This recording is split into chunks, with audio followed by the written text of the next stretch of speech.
Olá, pessoal, muito boa tarde para você. Bom dia, boa noite, se você está assistindo aqui em outro horário.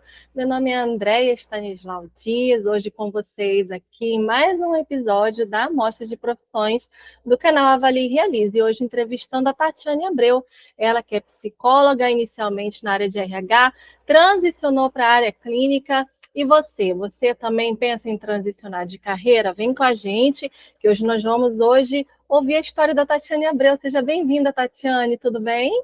Tudo bem, Andréia, obrigada. Um prazer estar aqui com você e com Muito todos que vão assistir, né? verdade. Obrigada por ter aceitado o convite, por ter achado aí na sua agenda um espacinho para estar com a gente aqui no Avalie e Realize. Então, Tatiane, conta para a gente um pouquinho quem você é, de onde você fala, como é que foi aí se descobrir na psicologia, como é que foi essa transição de carreira. Diz para a gente aí, dá um resuminho para a gente. Tá bom, o seu objetivo, assim. Eu sou Tatiane Abreu, eu nasci no Rio de Janeiro, hoje eu moro em Niterói, né, que fica no estado do Rio, na cidade de Niterói, e eu me formei, né, minha faculdade eu fiz na Gama Filho, nossa antiga Gama Filho, saudosa Gama Filho. Me formei em 2007, né, em psicologia.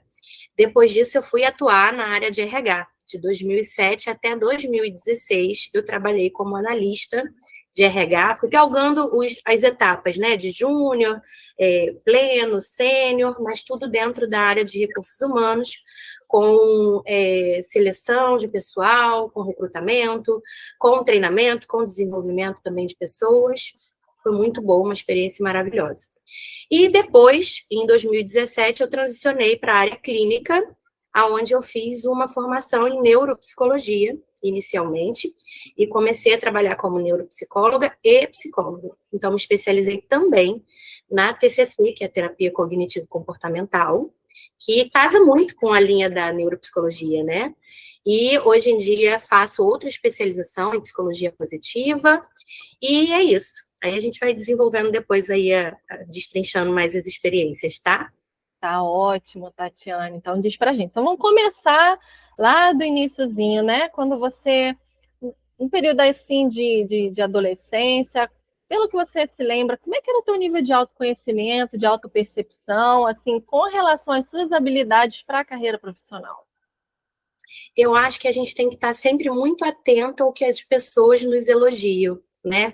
E eu lembro que eu tinha a percepção de que as pessoas sempre elogiavam a minha comunicabilidade, de como eu era comunicativa, de como eu tinha facilidade de estar perto de pessoas, sabe? De me relacionar com pessoas.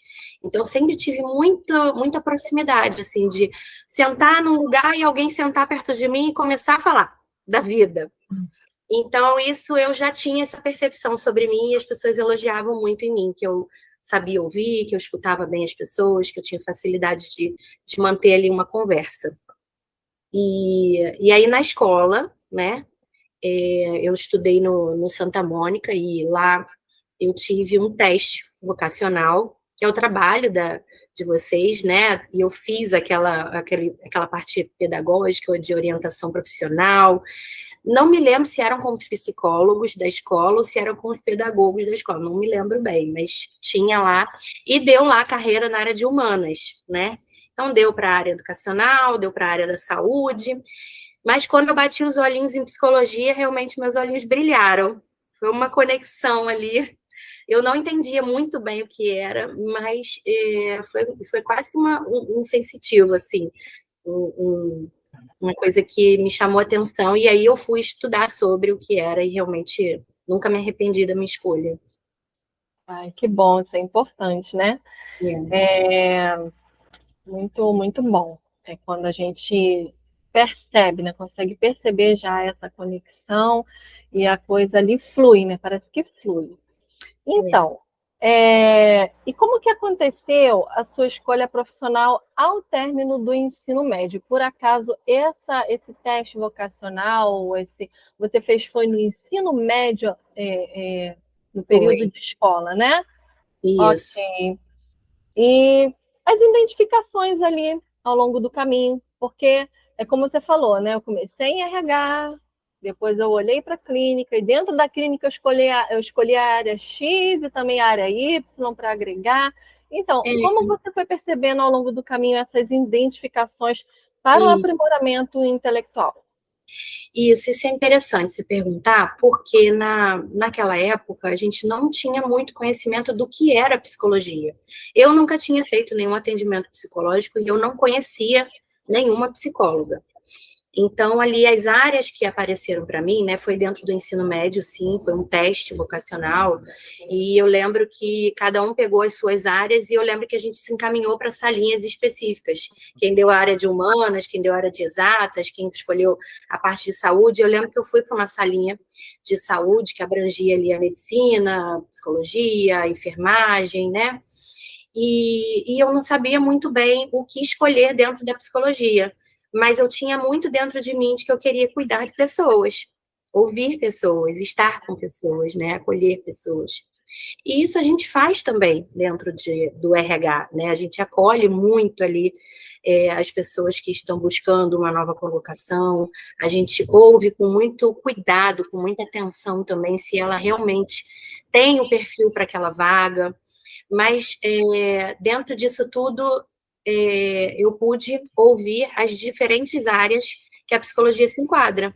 E tinha uma psicóloga na escola, tem a psicóloga do hospital, tem a psicóloga da sala de aula mesmo, né? Tem a psicóloga que atua em diversos âmbitos, né? E ali eu falei, poxa, eu me encantei com todas, vou ver o que eu quero depois durante a faculdade, experimentando, né? Sim, sim, é verdade. E esse período ele é importante, né, para que a gente possa ter uma escolha mais acertada, verdade? Então, E, Tatiane, a psicologia clínica ela é uma área mais ou menos conhecida pela sociedade, mas parece que ainda existe, assim, mesmo agora nesse período que nós estamos, né? Parece que depois do período de 2020 para cá, que veio a pandemia de Covid-19, parece que algumas pessoas abriram mais os olhos e a própria sociedade em si abriu um pouco mais os olhos para a importância da saúde mental, mas ainda alguns têm a questão do preconceito de buscar um profissional psicólogo, às vezes, né? Às vezes ainda tem um pouquinho aquele bloqueio. Segundo o que você pensa, assim, qual a importância do psicólogo clínico na saúde mental de qualquer pessoa, não importa a faixa etária, não importa a classe social, como prevenção e para acompanhamento diante de uma demanda existente, assim, né? Aquilo que às vezes a pessoa traz na sua história, às vezes ela atravessa assim várias fases da vida carregando aquilo, né? Qual a sua visão assim, a importância do psicólogo clínico na saúde da criança, do adolescente, jovem, até o idoso? o idoso, né? Que a gente acha que O idoso. não precisa mais fazer terapia. A gente escuta muito que assim, já tá velho, não vou mudar, não, né? Mas vou te dizer isso. É isso que você falou, né? Eu acho que depois da pandemia ficou muito claro e evidente como a nossa saúde mental é importante, né? Quando as pessoas realmente pararam de fazer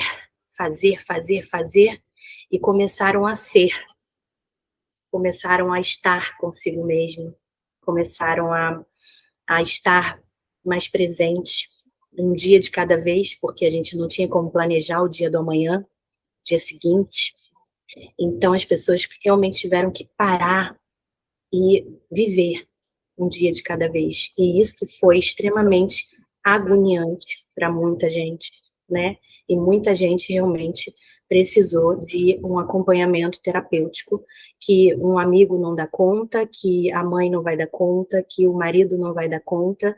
Realmente tem que ser um profissional estudado, especializado, que vai saber o que fazer com a sua queixa, com a sua dor, e que vai realmente te dar ali, te fornecer um suporte para que você consiga caminhar. Tem muita gente que, infelizmente, ainda pensa, né, que a psicologia ou o psicólogo é quando você não dá conta de resolver os seus problemas. E não vejo dessa forma. Eu vejo a saúde mental, né, a importância de um psicólogo como autocuidado. Ele não está aqui só para dar conta do que já deu problema, né? Essa é para dar conta também das suas realizações, das suas idealizações, porque nem sempre a gente tem um suporte emocional para dar conta até mesmo dessa espera de realizar algo, né? Para dar conta do seu emocional, para se estruturar, para imaginar chegar lá onde você quer chegar. Então, eu vejo hoje a psicologia, o psicólogo clínico também como autocuidado, como um momento de você se olhar, um momento de você se cuidar. Às vezes a gente está ali carregando, como você falou, né? Carregando dores a vida inteira que você nem parou para olhar, porque a vida está ali, ó, acontecendo, numa pressa, numa correria, e você não vai dar conta. Mas o seu corpo depois pede, né? Em algum momento vem uma doença física, uma doença psicológica, uma doença psiquiátrica, e aí você realmente tem que parar para olhar, para cuidar. Então, de repente, não precisa chegar a esse extremo, de repente a gente pode cuidar antes, né? É Então, verdade. vem como uma prevenção e vem também como um autocuidado. É verdade, é isso. Então, eu te ouvindo, é como a gente procura, é como procurar toda semana manicure, como procurar aí, né, toda semana cabeleireiro, procura o psicólogo e também vai cuidar do coração, vai cuidar dos Isso, pensamentos, né? isso. Então, Nós mulheres temos uma rotina de ir ao ginecologista, né? Então, assim, a gente tem que ter na nossa rotina esse autocuidado e o nosso cuidado com a saúde, não é só ir ao médico, só ir ao ginecologista, só ir ao cardiologista, né? Nós temos aqui também um órgão muito importante que rege todos os outros. Então, quem cuida daqui, ó, é o psiquiatra, é o psicólogo, né? Então, a gente tem que cuidar. Tem que é cuidar. verdade. Então, em relação a vamos pensar assim, um pouquinho na questão dos jovens, adolescentes, né? Eu também sou psicóloga, né? É. Da mesma área, então é muito comum a gente observar. Eu percebi isso durante a faculdade e também depois em atendimentos. É muito comum um jovem, um adolescente ter a curiosidade pela psicologia, às vezes por questões pessoais que ele traz dentro dele. E ao invés de procurar um serviço de psicologia como cliente ou paciente, ele vai atrás da faculdade de psicologia. E às vezes isso acaba gerando um ônus, às vezes até maior, né? Porque ele acaba lidando com outras questões, com outros conhecimentos, sem resolver coisas que estavam lá dentro, né? Como paciente, que no caso ele deveria, né? O que você pode trazer para a gente a respeito dessa realidade? Né? Algo que acontece, jovens às vezes que vão, têm uma curiosidade, porque talvez perceba em si mesmo uma necessidade por aquele serviço, mas não vai procurar o serviço como paciente, vai fazer a faculdade. Pois é. E eu acho que nada por acaso também, né? Às vezes vai fazer a faculdade porque acha interessante o assunto, mas não quer se olhar. Eu acho que deve existir dentro da faculdade, e que eu vejo que eu não, pelo menos eu não me lembro de ter sido incentivado que a gente fizesse terapia, né? Eu acho que perguntavam quem já fez terapia, quem já tinha conhecido, né, a área clínica, mas não é um incentivo assim conciso de tipo, olha, gente, vai fazer terapia enquanto faz a faculdade de psicologia. Acho que vai ser muito importante, né? Façam terapia, estudem para dentro para depois colocarem esse ensino como profissionais, né? Realmente são coisas completamente diferentes, né? A gente, como aluno de psicologia, como estudante, como profissional futuramente, e como paciente, é completamente diferente. Eu acho até que, se tiverem oportunidade de fazer a terapia antes de entrarem na psicologia, na faculdade de psicologia, melhor ainda. Porque aí você vai fazer uma escolha mais assertiva de que realmente é aquilo que você quer. Mas eu ouvia essa piada na faculdade tá fazendo psicologia para se entender, né? Eu ouvia isso, André. Eu ouvia isso. Sim, eu tinha muito isso, né? Tinha muito É, isso ali entre os jovens, tinha isso sim. eu acho que como a psicologia está se popularizando, graças a Deus, né? das pessoas estarem buscando mais os profissionais, eu acredito que realmente as pessoas tenham se conectado com o seu próprio dom da escuta, né, com ouvir o outro, com acolher as dores do outro, porque é uma profissão deliciosa. Eu falo que todos os dias eu acho que eu ganho mais do que eu dou. Não sei, é um equilíbrio, né? Porque dentro do meu consultório eu também escuto tantas histórias que me motivam e que me deixam assim tão feliz de fazer parte daquilo, de poder estar participando da vida daquela pessoa, que eu acho um presente, né? E eu acredito que os jovens realmente deveriam fazer a terapia antes de entrar na faculdade de psicologia. Nem digo que é uma escolha errada ou uma escolha certa, né? Mas eu acho que a gente tem que ter certeza antes de entrar, porque são coisas completamente diferentes, com certeza. É isso aí. Então, caminhando um pouquinho mais, Tatiane, muita gente não sabe, mas nem todo psicólogo é psicanalista, e nem todo psicanalista é psicólogo. E já quero até inserir aqui que você já colocou, né? Quem cuida daqui é psicólogo e psiquiatra. Coloca para a gente, assim, para o nosso público aí, né? Você poderia diferenciar o psicólogo do psicanalista do psiquiatra? Posso, tá ótimo. Então vamos lá, o psicólogo, ele fez faculdade de psicologia, né? E ele trabalha com a psique humana, né? Com o nosso pensar, o nosso sentir, o nosso agir. Isso é um pouco da comportamental, né? É da base da comportamental. O psicanalista pode ser psicólogo, a gente pode terminar a faculdade de psicologia e se especializar em psicanálise. E aí seremos psicanalistas e trabalharemos lá com a base do Freud, do Lacan, também dentro da psicanálise tem as suas abordagens diferentes, né? Então, a base da psicanálise, realmente, o pai da psicanálise é lá o Freud, né? E trabalha com o inconsciente, então é uma linha de trabalho dentro daquele raciocínio e da perspectiva do Freud, né? Que é o pai da psicanálise e eu acho que é o pai da psicologia para sempre, graças a ele. Entendemos que nós não somos só um corpo e órgãos, né? Nós temos uma psique. E o psiquiatra, e aí deixa eu te falar do psicanalista também. E tem gente que faz outras faculdades e pode se formar em outras áreas e depois se especializar em psicanálise, fazer psicanálise, né? Então, tem gente que é psicanalista, mas não necessariamente é psicólogo.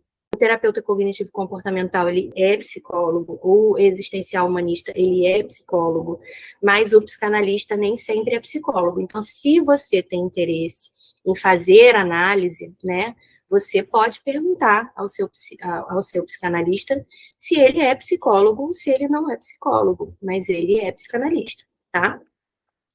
Tem muitos médicos psiquiatras que fazem a psicanálise, por exemplo, né? O psiquiatra, então, ele é médico, gente. Ele se formou em medicina, ele fez a faculdade de medicina e depois ele fez a especialização dele em psiquiatria, tá? E aí ele vai cuidar do nosso cérebro, né? Dos nossos comportamentos, dos nossos sentimentos, das nossas emoções, a partir de uma perspectiva farmacológica. Ele, sim, pode, é o único autorizado para passar medicações. Psicanalista e psicólogos não trabalham com medicações. Somente o psiquiatra pode medicar. Então, essa é a grande diferença. Mas existem muitos psiquiatras que são psicanalistas, né? E aí ele pode medicar, ele pode se dizer psicanalista, mas ele é médico, então ele pode medicar, tá? Ficou claro? Você quer que eu... Sim, ficou super claro. Até porque também você falou de Freud, né? Freud era médico, né? Freud era médico, Então, exatamente. tem Então, ele esses era encontros psicanalista, aí. isso, mas ele era médico e ele É, medicava também, isso aí. isso aí. Então, você já falou de outras abordagens aí na sua resposta, né? Aproveitando, isso mesmo, né? A próxima pergunta é essa, né? Existem várias abordagens e aí eu queria que você esmiuçasse um pouquinho melhor as que você escolheu e por que que você se identificou com essas que você Ótimo, escolheu. ótimo. Eu escolhi a terapia cognitivo-comportamental, porque hoje ela é do Beck, né? e do Aaron Beck, que é o criador, que é o pai da TCC, e ele tem uma gama de realizações de trabalhos e de realmente comprovações científicas dentro dessa abordagem. Então, é hoje a abordagem com mais dado científico e comprovação, né, de eficácia é a terapia cognitivo-comportamental. Então, e ela faz muito casamento com os treinamentos da neuropsicologia, né? Porque é algo também muito científico, né? Algo muito comprovado cientificamente hoje, que a estimulação cognitiva tem um efeito muito importante no cérebro. Então, ela casa perfeitamente com essa neuropsicologia que foi a que eu escolhi, né? E a TCC, ela trabalha com o elemento de pensamento, sentimento e comportamento, de que eles regem e modulam aí tudo que a gente faz, da maneira como a gente se comporta, da maneira como a gente vive, vem tudo através de como a gente sente, de como a gente pensa, né, das nossas crenças. Então, a gente trabalha muito através das nossas crenças, entendendo como nós somos, quais são os nossos modos de funcionamento. Então, eu acho que é uma abordagem que traz muito autoconhecimento, traz muita percepção sobre as nossas ações, sobre como nós pensamos, como nós agimos. Então, eu acho que é uma abordagem completa, completa. Ok. E aproveitando isso que você colocou, a questão da neuropsicologia, né? Você escolheu a parte de estimulação neurocognitiva, é isso? Isso.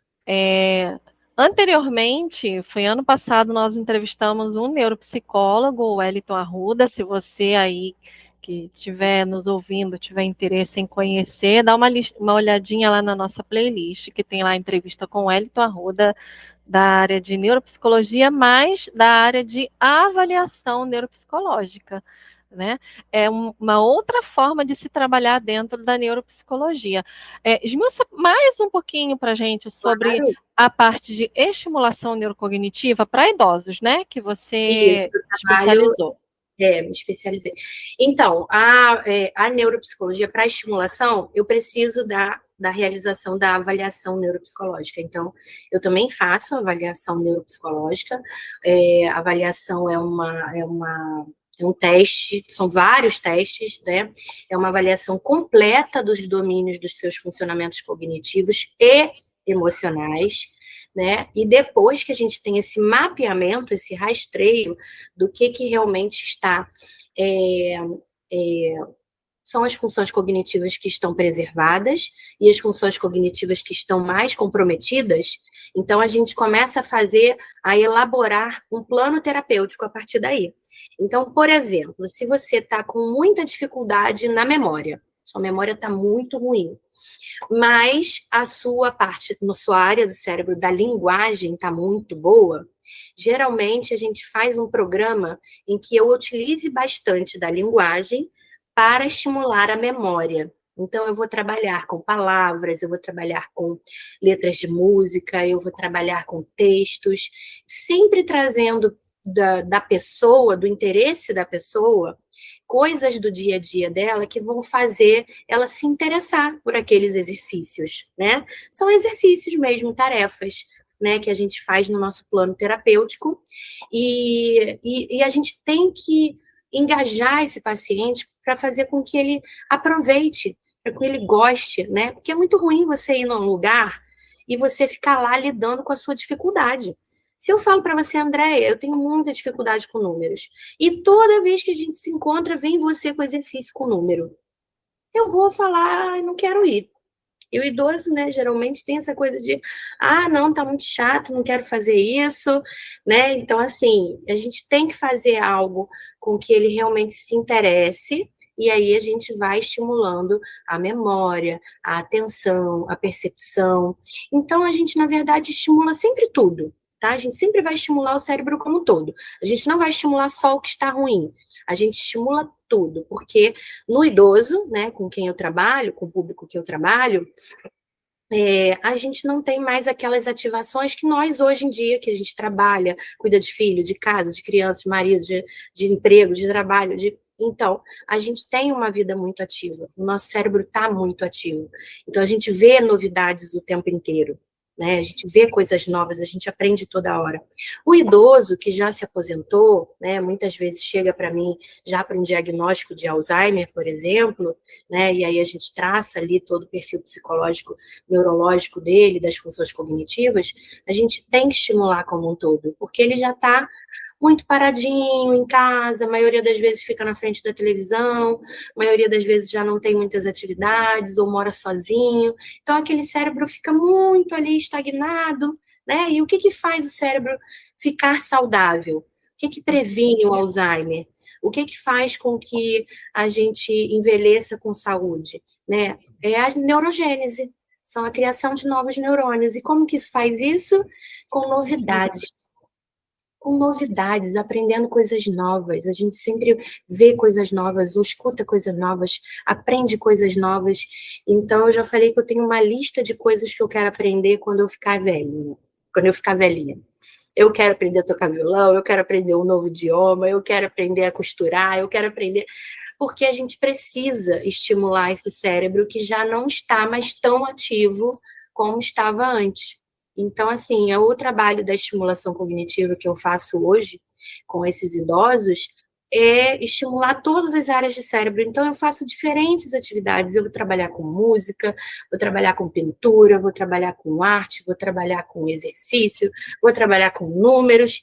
E a gente estimula tudo para que ele fique feliz ali de fazer, de realizar também aquelas atividades. E hoje já está comprovado que a estimulação cognitiva, ela diminui aquela velocidade do Alzheimer, né? Porque o Alzheimer é uma doença neurodegenerativa, então não tem cura.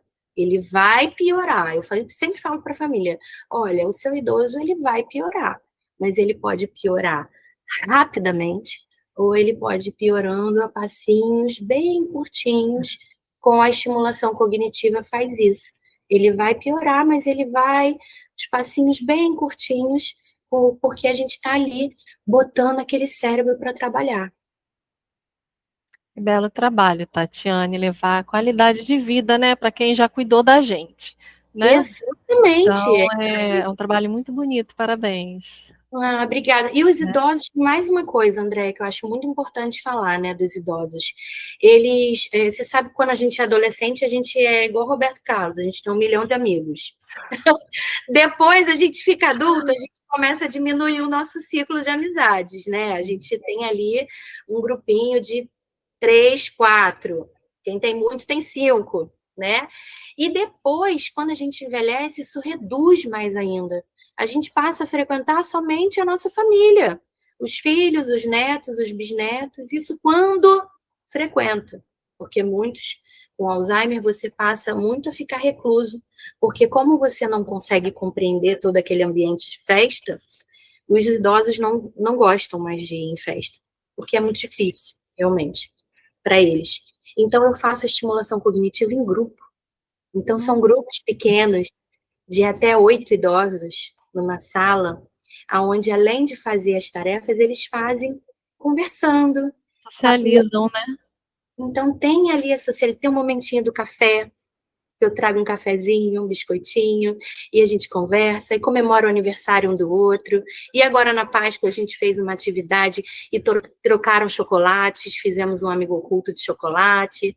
Então, a socialização para os idosos é a parte muito mais importante que eu digo. Né? Isso deixa eles muito saudáveis, muito ativos e traz muita alegria. Ai, que lindo. Fiquei aqui imaginando, né, esse grupo de idosos aí, Eu te mando foto. gracinha. É lindo. Então, vamos dar um salto agora, né, para uma área da psicologia que é mais comum entre pais e filhos, né, que é a Uhum. área da psicologia positiva, que tem crescido muito no Brasil, né? E aí eu queria pedir para você explicar um pouquinho para a gente sobre essa área da psicologia e o seu crescimento no Brasil, assim, a que ela se aplica, né? A gente tem visto muito na parte aí de parentalidade, né? Pais e filhos, mas ela é também muito utilizada em outras áreas, área da educação. Explica para a gente sobre a psicologia Muito. positiva. Muito, muito importante você fazer essa pergunta, né? A gente estava acostumado com uma psicologia tradicional que focava muito no que não estava funcionando. A gente começa a pegar as pessoas e falar assim, mas tá com um transtorno de ansiedade, com um transtorno de pânico, e vamos ver o que acontece, de onde veio, dos traumas, né? E muito ligado ao que não estava funcionando. Então, a psicologia positiva, ela não é uma autoajuda, como as pessoas pensam. Mas que positividade é essa? Não é aquela positividade tóxica de, seja feliz e vamos ser felizes, e o mundo é lindo. Não é só isso, é uma ciência, né? Ela visa muito o Martin Seligman, né, que é o pai aí da psicologia positiva, ele fez vários estudos e começou a olhar para aquelas pessoas de sucesso, para aquelas pessoas felizes, para aquelas pessoas longevas, para aquelas pessoas que estavam vivendo uma vida plena, e começou a olhar para eles com curiosidade, de falar assim, o que essas pessoas fizeram? Como é que elas... tipo o Globo Repórter, como vivem? O que comem? Por onde andam? Né? O que elas fizeram que trouxeram elas até aqui, que levaram elas até o sucesso. Então, a psicologia, ela vem desse estudo, a psicologia positiva vem desse estudo. O primeiro livro, eu até trouxe aqui, que o primeiro livro do Martin Seligman, que é o Felicidade Autêntica, foi o primeiro que ele escreveu, onde ele fez uma pesquisa com 40 mil pessoas felizes, que elas visam e ensinam, né, o que elas, para onde que elas olham. E a psicologia positiva, ela vem para isso, para focar no que funciona. Vamos olhar para o que funciona? Vamos olhar para o que dá certo? Vamos olhar como que a gente faz para viver plenamente? E aí tem esse manual aqui, ó, o manual do terapeuta da psicologia positiva, sabe? Que traz aqui realmente o fundamento da ciência dessa psicologia, que visa hoje, gente, o bem-estar de uma maneira geral. Não existe saúde mental sem a saúde física, não existe saúde física sem saúde mental.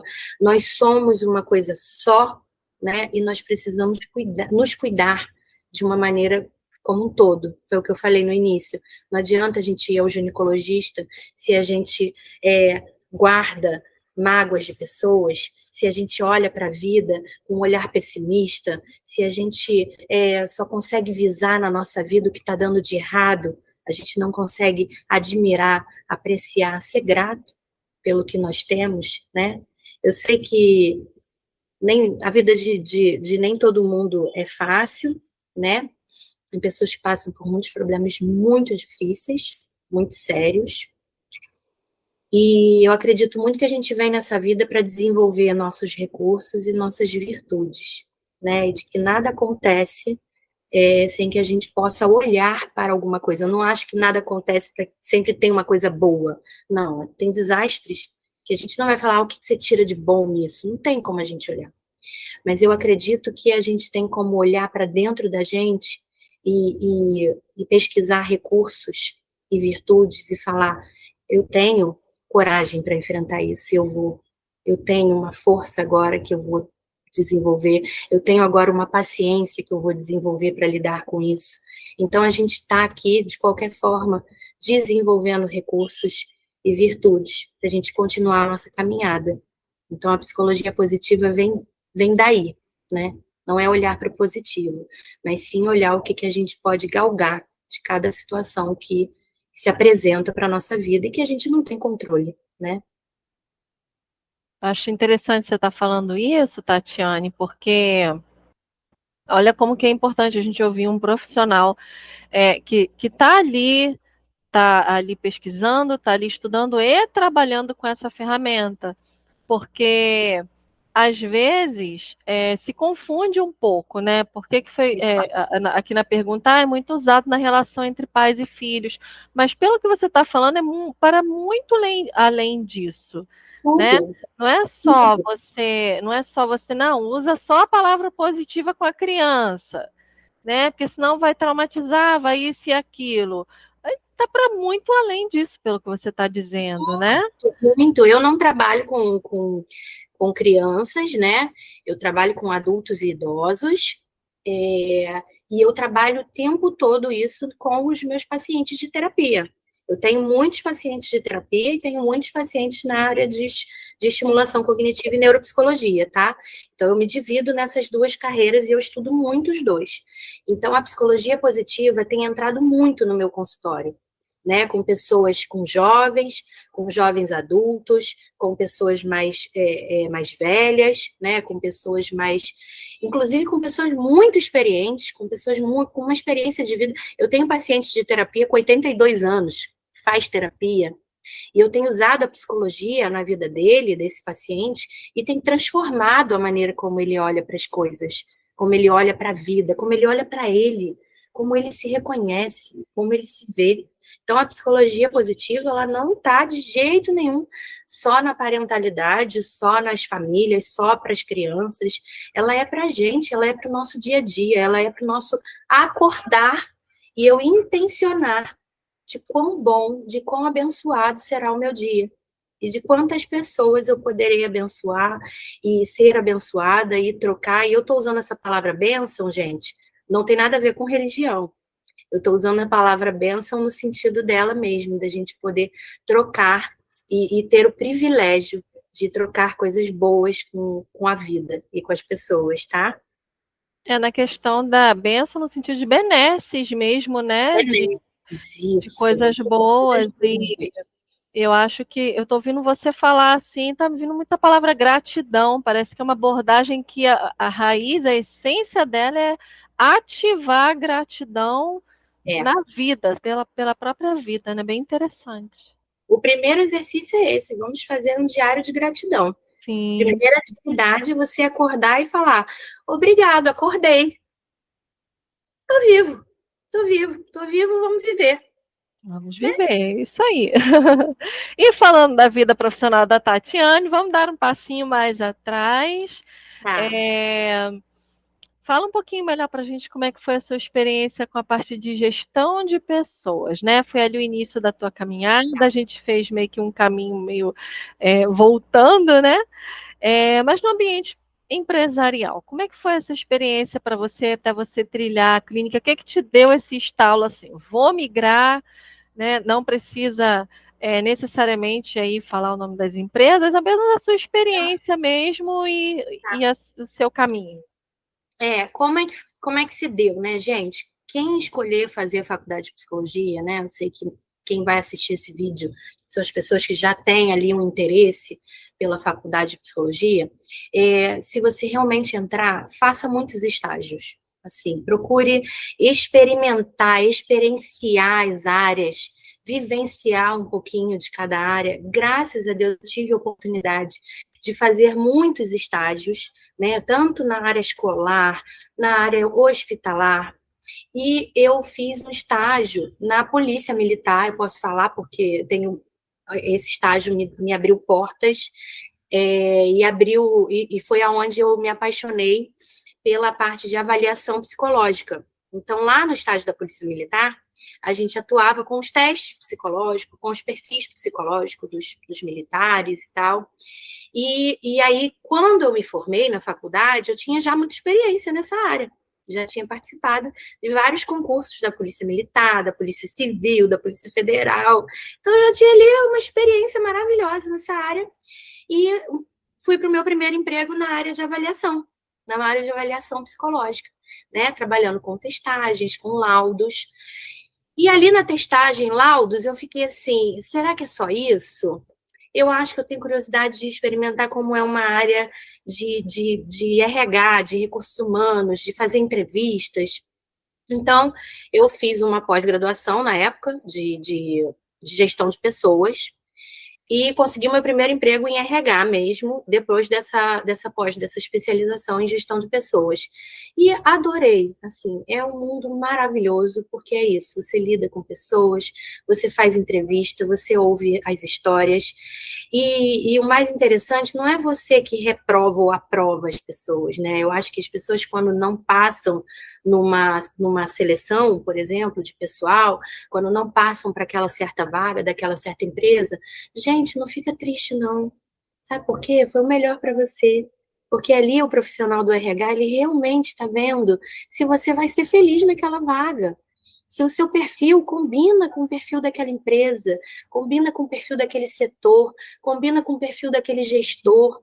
Então, é uma coisa muito olhar, muito humano, né? Apesar de ser algo bem técnico, é muito humano também, porque você realmente escolhe as pessoas para estarem ali de acordo com o perfil delas, se elas vão combinar realmente com aquela empresa, para que não haja tanto, né, tanta saída, tanto entra e sai de pessoas naquela área. Então, é um trabalho maravilhoso, é um trabalho que você conhece todas as áreas, você conhece um pouquinho de informática, você passa a conhecer um pouquinho de contabilidade, você passa a conhecer um pouquinho da área acadêmica. Então, você vai passando por muitas empresas e vai moldando o seu jeitinho ali para cada empresa também. É muito gostoso, muito prazeroso. Eu gostava muito. É. E o que que te fez migrar para a clínica? Sim, então vamos lá. Eu trabalhava, então, trabalhava. Como eu era solteira, ainda não tinha filhos, eu trabalhava bastante.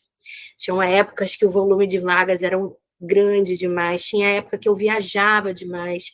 Eu trabalhava numa empresa que eu precisava ir em muitos lugares fazer seleção de pessoal, então eu estava viajando pelo Brasil inteiro. E depois que a gente vira mãe, a gente quer algo mais que deixa a gente um pouco mais flexível para estar ali com nossos filhos, né? Para acompanhar também ali o crescimento, né, dos nossos filhos. Então, depois que eu me tornei mãe, eu comecei a almejar fazer os meus horários, a pedir, o meu coração pedia para que eu tivesse uma flexibilidade maior de horário, uma disponibilidade maior para estar em casa. Não existia esse trabalhar de casa ainda, tá, gente? Só veio depois da pandemia. A realidade era todo mundo indo trabalhar, pegar trânsito, 3 horas de trânsito para voltar. Não era essa realidade que existe hoje. Hoje em dia as pessoas de RH trabalham em casa. Conheço um monte de amiga que trabalha de casa e falei, aí, tá ótimo, agora tá ótimo. Mas na minha época não era assim, não. A gente saía de casa às 6 da manhã, chegava às 10 da noite em casa. Então, assim, quem mora longe, eu morava longe do trabalho, tá, gente? Não é a realidade de todo mundo. Tô falando da minha realidade, da minha experiência, da minha perspectiva. E na faculdade, Andréia, a gente é muito voltado, a gente é muito doutrinado para a área clínica. A gente não é muito treinado para ir para RH, para ir para avaliação neuropsicológica. A gente não é muito treinado para isso. A gente é treinado para a área clínica. Então, eu sempre tive ali um desejo de atender, de ir para o consultório. Mas a minha prática, como eu te falei, a minha experiência de estágio, acabou me abrindo muitas portas e oportunidades na área de RH e eu fui, né? Fui para as minhas oportunidades. Foram abrindo portas e a gente vai indo, né? Vai abrindo portas, a gente vai indo. Fui aproveitando as portas que se abriram e eu gostava, me identificava também, não é uma coisa que só fez porque tinha vaga, não, eu fiz porque eu realmente me identificava e as oportunidades realmente apareceram. Mas eu sempre tive no meu coração de querer a área clínica. Então, depois que meus filhos nasceram, falei, bom, é a hora, já estou de licença maternidade e tal, vou estudar, estudei bastante, me especializei, né? E realmente migrei. Depois eu saí da empresa e realmente migrei aí para o consultório. Aproveitando isso que você falou a respeito do motivo pelo qual você migrou de área, do RH, que você trabalhava ali como CLT, tinha uma carga horária pesada de trabalho, e uma vez mãe, você precisava optar por uma área que te permitisse maior flexibilidade de horário, diz pra gente como costuma ser a jornada de trabalho do psicólogo clínico. Isso, essa é a parte boa. Você faz a sua jornada, né? Então, hoje eu faço a minha jornada, eu organizo a minha agenda, eu coloco os horários que realmente são melhores para eu estar com a minha família, e isso tem tudo a ver com a psicologia positiva, tá? Porque o Seligman, ele sempre fala que a gente precisa estar em paz com o nosso coração, com as nossas escolhas. Então, hoje, eu vivo a vida que realmente eu escolhi para mim. eu tenho tempo para a minha família, eu tenho tempo para mim, eu tenho tempo para o meu trabalho. Então, eu consegui chegar na minha semana e olhar para os meus horários e falar, ok, aqui eu vou estar disponível, completamente disponível para os meus pacientes, aqui eu estou disponível para a minha família, aqui eu estou disponível para mim, né, para os meus afazeres, para os meus cuidados. Então, eu divido hoje a minha agenda englobando e encaixando tudo que é importante para mim. Ai, que bom. E uma vez, né, que você não está mais no mercado de trabalho como CLT, né, como funcionário de uma organização, aí você precisa, para, né, ter toda essa organização, ter também um pouco de noções de empreendedorismo, né, para você organizar a sua agenda e tantas outras coisas, porque o psicólogo clínico acaba trabalhando como autônomo, como empreendedor.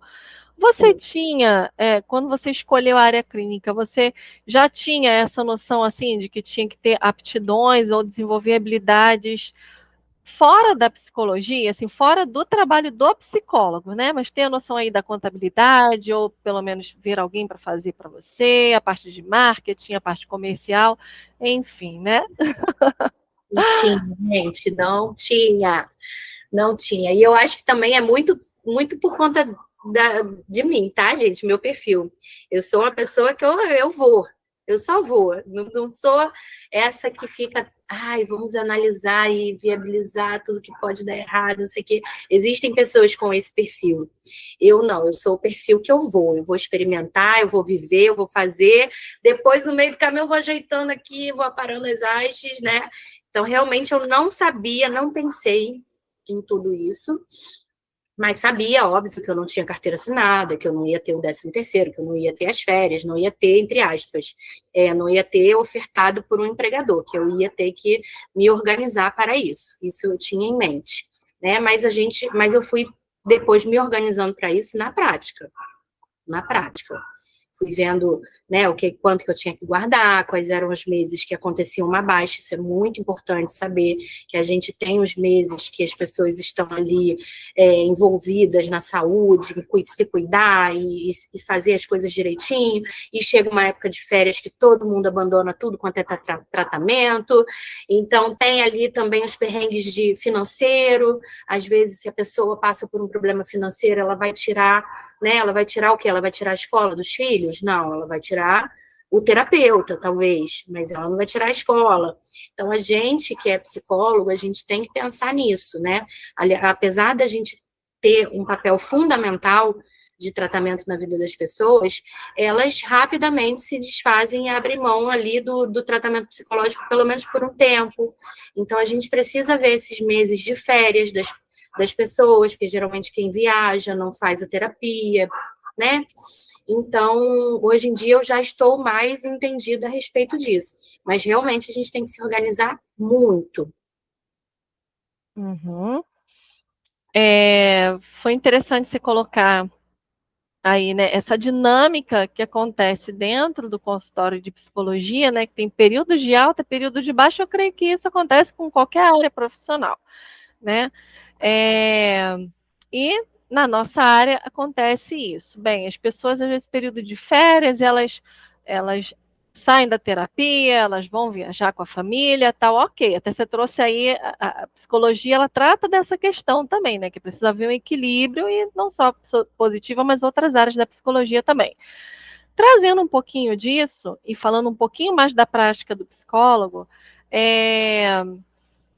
psicólogo não só ouve, né? Tem gente que pensa assim, psicólogo, você vai sentar, ele só vai te ouvir, né? Mas até para ouvir é uma escuta mais especializada, né?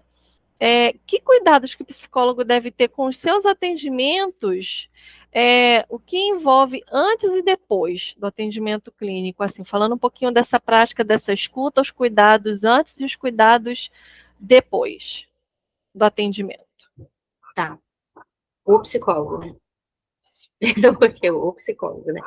Então, é uma escuta diferente mesmo, Andréia, é isso. É uma escuta ativa, né?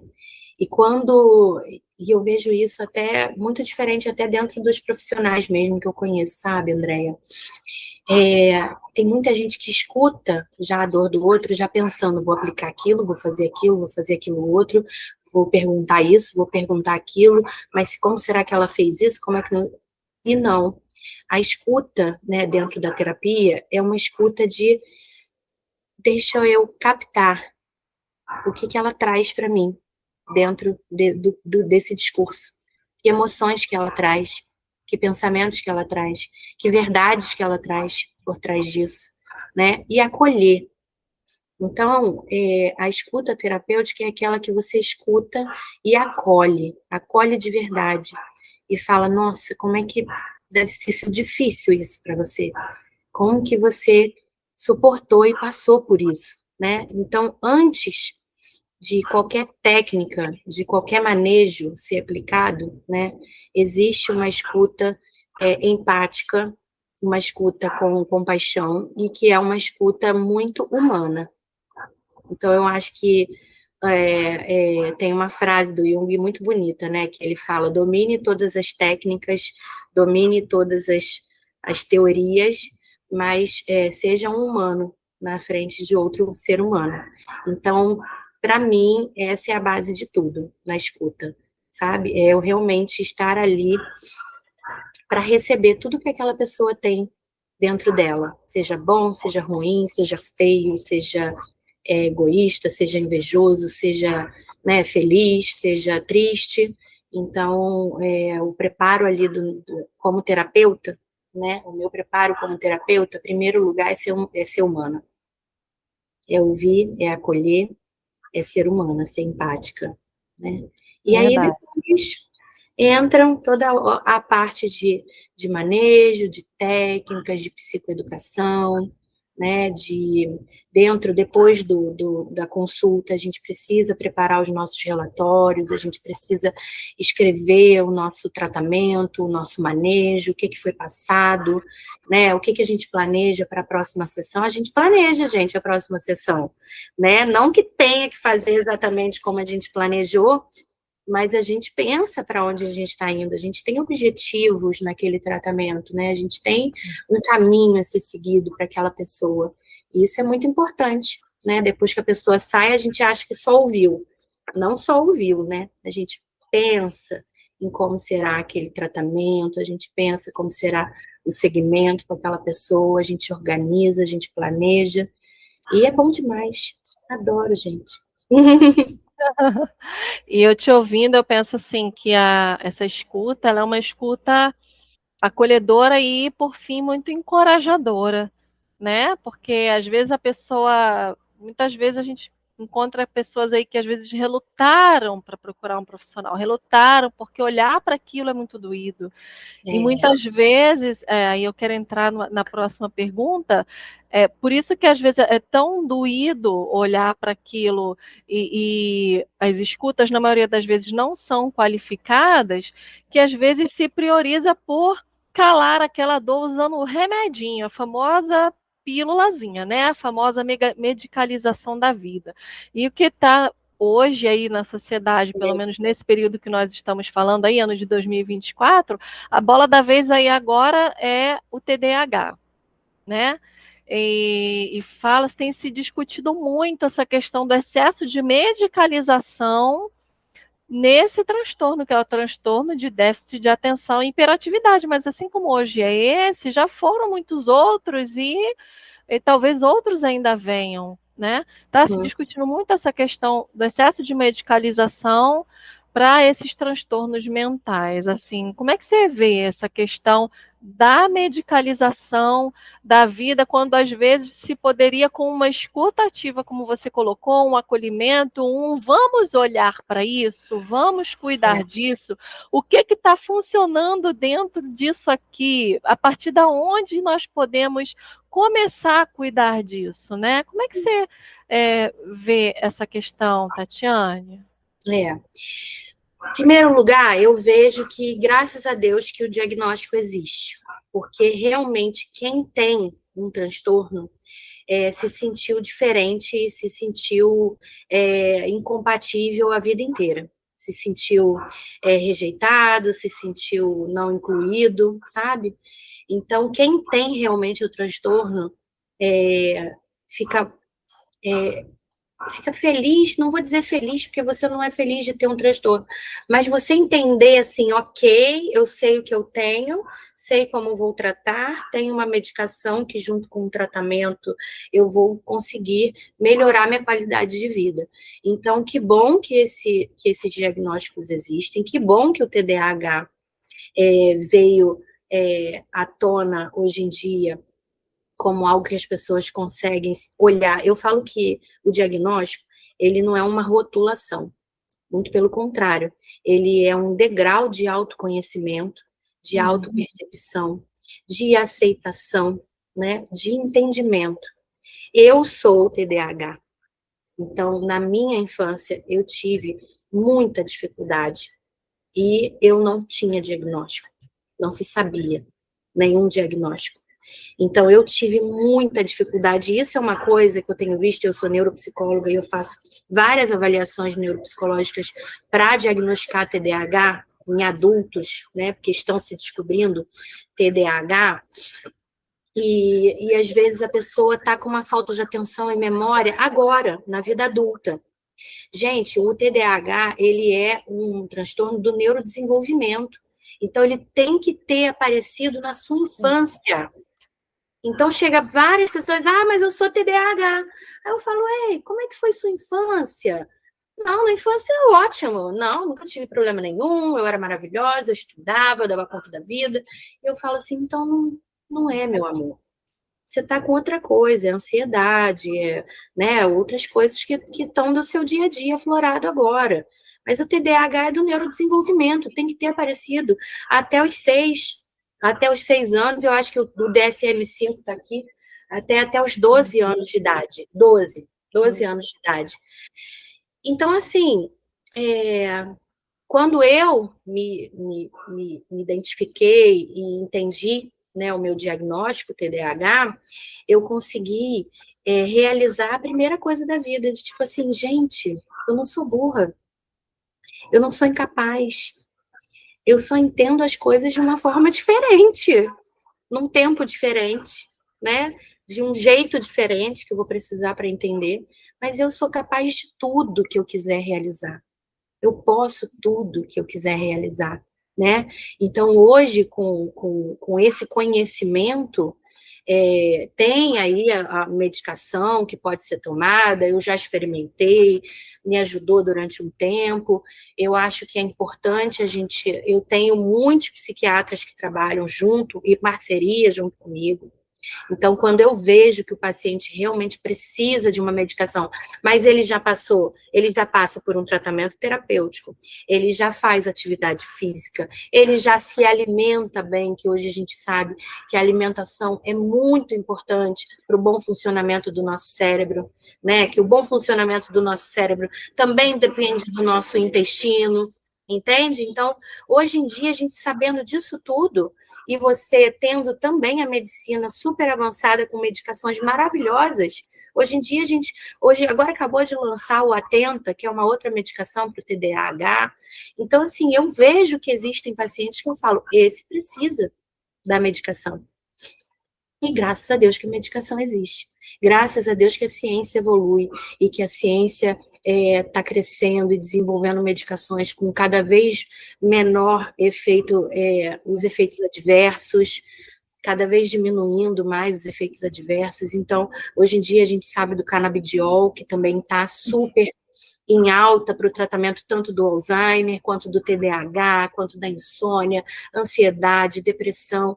Então, assim, eu não sou contra a medicação de forma alguma. Eu trabalho muito em parceria com os psiquiatras, mas eu sou contra a só medicação, né?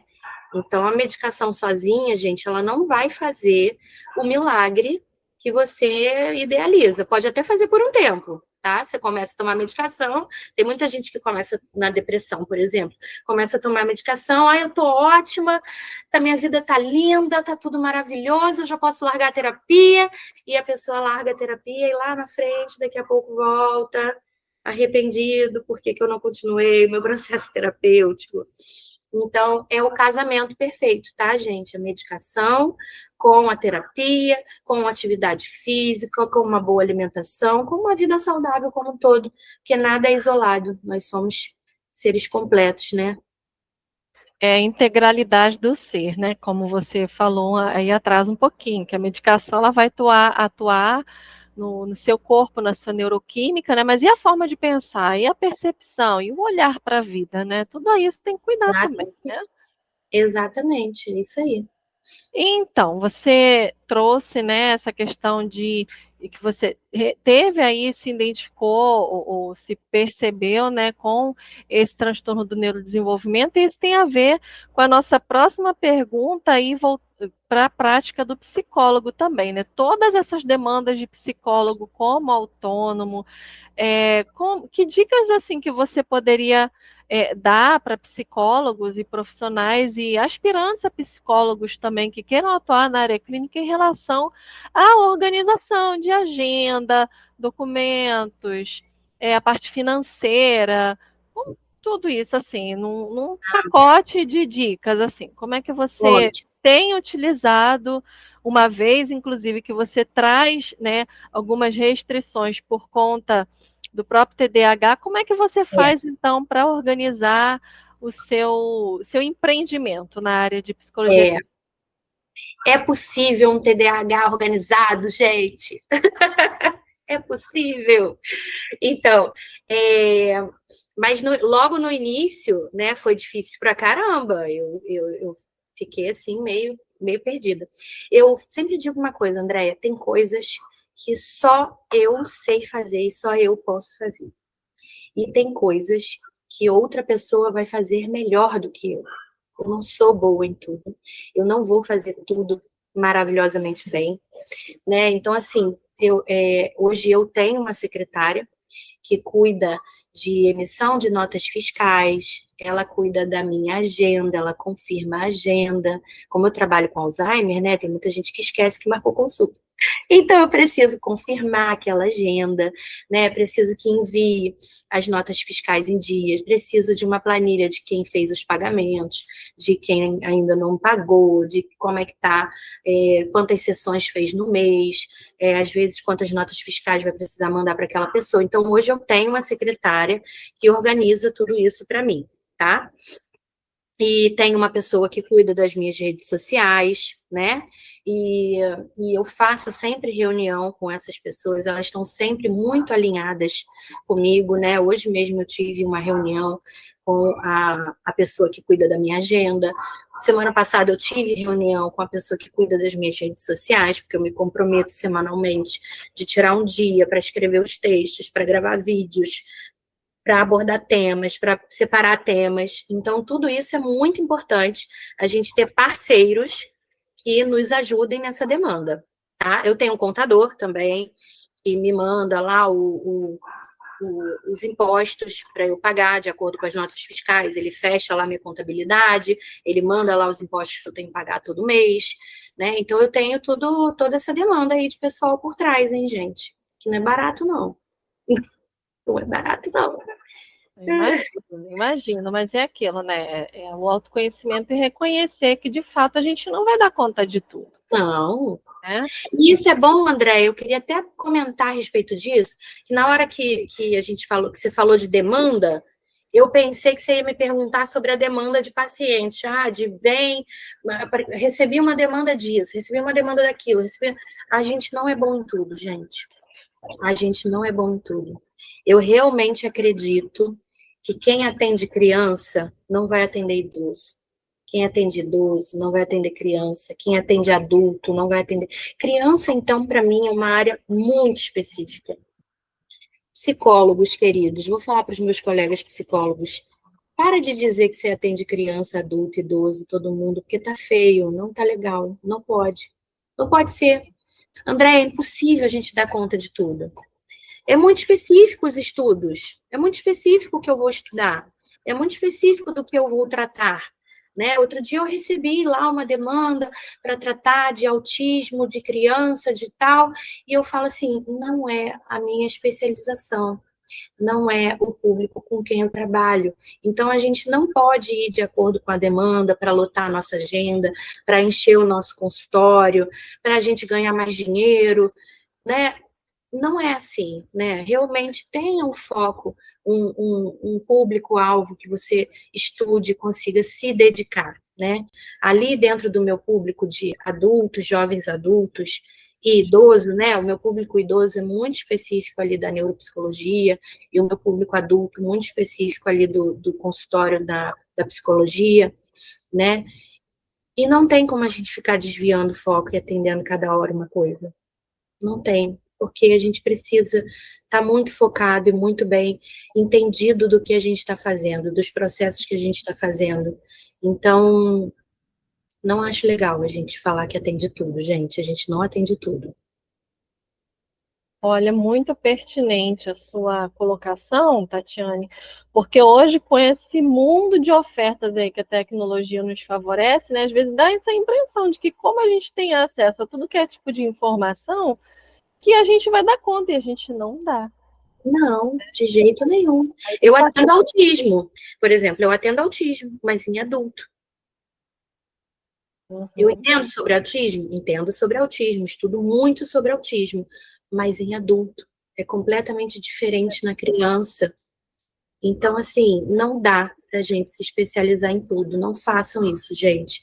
De querer atender tudo a todo custo para poder encher sua agenda, para poder ganhar mais dinheiro. Não, não é assim. Você vai ganhar mais dinheiro, você vai encher sua agenda fazendo um trabalho bem feito, se especializando em uma coisa que você goste, que você se identifique, que você realmente tenha o seu coração. Eu falo que existem vários caminhos, mas um caminho, ele é só um caminho, até que ali tem o seu coração. Então, eu vou no caminho onde está o meu coração, sabe? E é ali que a gente deve seguir. Verdade. E além, né, de dedicar-se a um público, a uma área específica dentro da psicologia que se escolhe, que outros conhecimentos você considera importantes para o psicólogo que deseja empreender na área clínica? É importante o é importante, eu digo assim, de organização mesmo, gente. Fazer suas planilhas, fazer sua administração do tempo, fazer o seu planejamento anual, do quanto você deseja ganhar, do quanto você deseja guardar, das datas que você deseja tirar férias com a sua família, com seus filhos, quanto que você precisa ter guardado para essas férias. Então, eu acho que tudo gira em torno da sua organização, do seu planejamento, do seu olhar realista, né, para o futuro, né, não aquele olhar sonhador de, vai tudo, vai dar certo. Não, um olhar realista, né, então eu acho que os conhecimentos, o seu conhecimento de planejamento e organização precisa estar muito em dia, e é uma TDAH falando, precisa estar muito em dia. Que habilidades que você considera imprescindíveis para quem deseja atuar como psicólogo clínico? Tá. Como eu falei um pouquinho atrás, né? Eu acho que a nossa parte humana é imprescindível, a gente ter uma escuta ativa, a gente colocar a nossa humanidade, a gente colocar a nossa compaixão, a gente colocar em prática o estar presente ali naquele momento, né?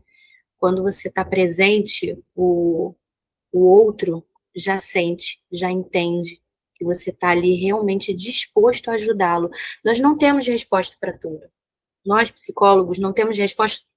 Não temos as respostas, aliás, para ninguém, né? Porque as respostas, elas acontecem aqui, nesse movimento de troca, né? A resposta não está em mim, a resposta não está no paciente também, senão ele não precisava ter vindo.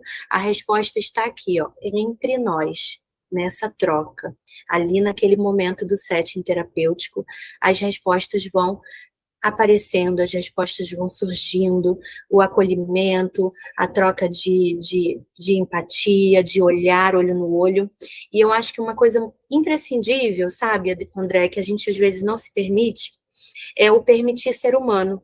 né? Na psicologia positiva a gente fala muito disso, que é o se permitir ser humano, sabe?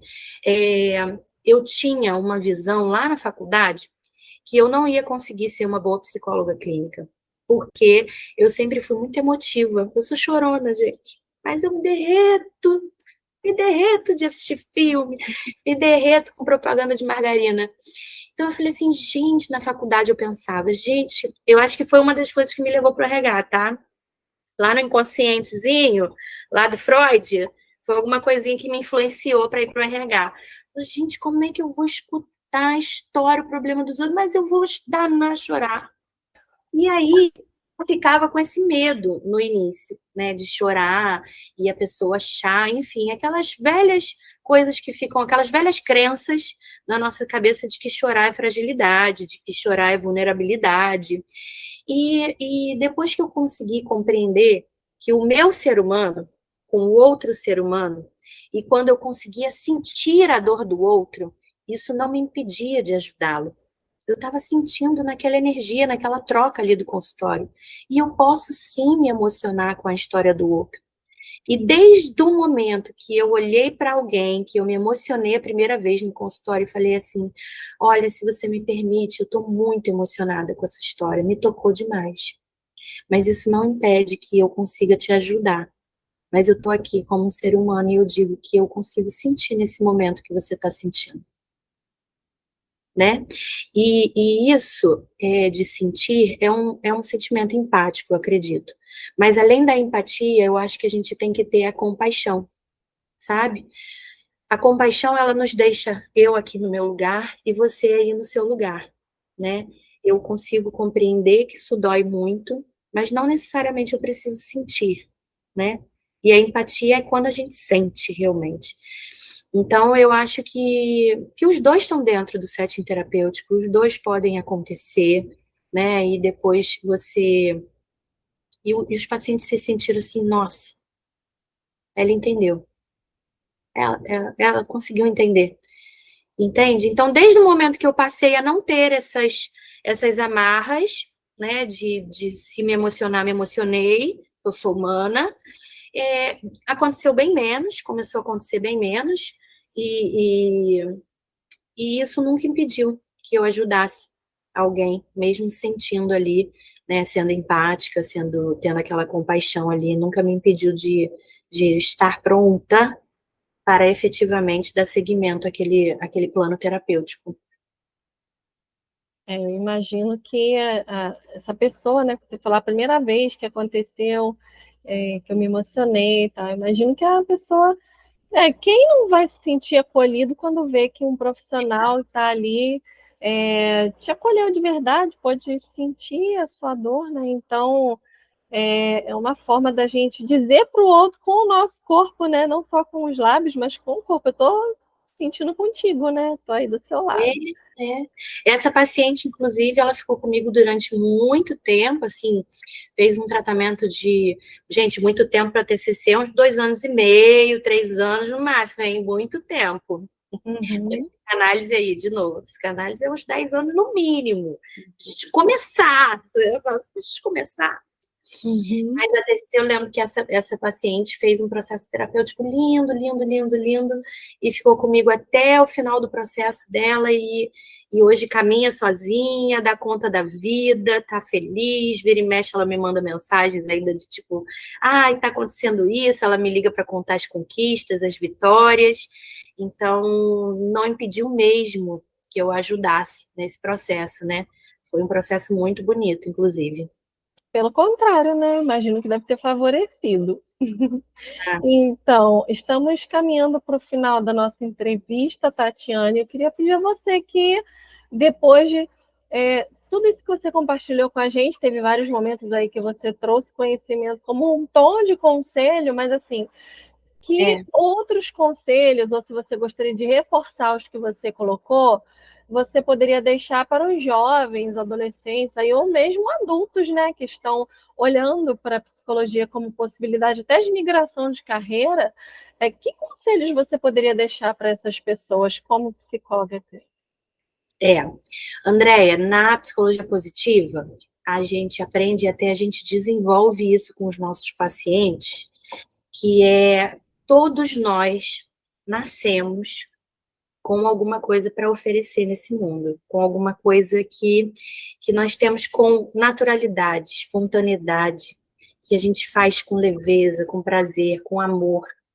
Seja se comunicar, por exemplo, como as pessoas falavam de mim. Elas falavam assim, nossa, você se comunica facilmente com qualquer pessoa, né? E aí eu falava assim, nunca pensei nisso não. Então, o que eu tenho para dizer para as pessoas? Observe o que as pessoas te elogiam, observe o que as pessoas falam bem ao seu respeito, mal não, bem ao seu respeito, que elas sempre comentam, se você é boa nisso, nossa, como você tem facilidade de fazer cálculo, né? Você faz um raciocínio na cabeça. Nossa, como é que você é organizada, como você é planejada, como você se comunica bem, como você é acolhedora, né? Como você é prestativa. Então, preste atenção, porque todos nós temos, né? Eu falo que são os nossos superpoderes, todos nós temos um superpoder dentro da gente. Algo que você faz, que a pessoa fala, nossa, que maravilhoso, Andréia, isso aqui que você fez, esse planejamento. E você fala assim, nossa, nem fiz rapidinho, nem deu trabalho, tranquilo, né? Eu tenho uma amiga que ela faz espetáculos de dança inteiro, assim. Ela planeja um teatro, um espetáculo do início, abertura, meio, fim, com uma organização, uma precisão. E ela falou assim, mas é tão fácil fazer isso. Eu falei, gente, eu nunca faria isso, né? Nunca consegui fazer um negócio desse. Então, assim, observe o que você faria até de graça. Eu sempre falo isso. Imagina se você não precisasse trabalhar, se você não precisasse de dinheiro, se você não precisasse de nada. O que você faria na sua vida? O que seria uma coisa que você faria, assim, com facilidade, com espontaneidade, né? Eu tenho uma prima também que ela faz lindamente roteiros de viagem.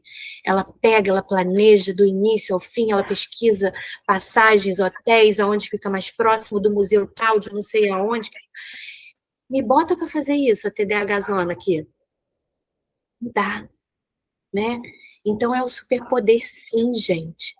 Não negligencie, não diminua o seu talento. Todos nós temos um talento dentro da gente. Observe o seu, se observe, se olhe, se perceba, escute o que os outros dizem a seu respeito, porque você vai saber o que você tem para oferecer para esse mundo, oferecer para as pessoas, abençoar nesse mundo e abençoar as pessoas à sua volta. Ok, Tatiane, abençoados fomos nós com essa entrevista tão linda, tão inspiradora. Muito obrigada mais uma vez por ter estado aqui com a gente. Você aí que ouviu a Tatiane, perdeu alguma coisinha? Volta lá, ouve de novo. Foi bom para você? Compartilha, ajude outras pessoas a ouvirem esses preciosos conselhos aí que a psicóloga Tatiane Abreu deixou para a gente. Tatiane, muito obrigada. Que você tenha aí muito sucesso na sua carreira, tá bom? E que muitas pessoas sejam abençoadas com o seu trabalho, tá Obrigada, bom? Andréia, e com certeza serão muito abençoadas com o seu trabalho. Muito importante. Falei aqui no início, né, que, nossa, quem dera eu tivesse tido essa oportunidade de ouvir vários profissionais de várias carreiras, né, com vários olhares sobre a vida, sobre o mundo, para a gente decidir e fazer uma escolha mais adequada e mais assertiva para a nossa vida. Então, parabéns pelo seu trabalho aí também, por essa oportunidade aí para esses jovens, tá? Muito obrigada e obrigada por aceitar fazer parte dele. Tatiane, quem queira te encontrar, como que faz para encontrar a Tatiane Abreu? Gente, pode ser ali pelo Instagram, tatiane.abreu, tá? E pode entrar em contato comigo, pode dar também o telefone? Pode ser. Pode sim, nós vamos colocar aqui na descrição, mas pode falar, Tatiane. 21 99592 3366. Tá ok, então. E você que esteve com a gente aqui, você que está conosco aí, assistindo a gravação dessa mostra de profissões, nosso muito obrigada. Esperamos poder cooperar com você na sua escolha profissional, na sua migração de carreira. Continua aqui com a gente que vem mais coisa boa por aí, ok? Tchau, tchau.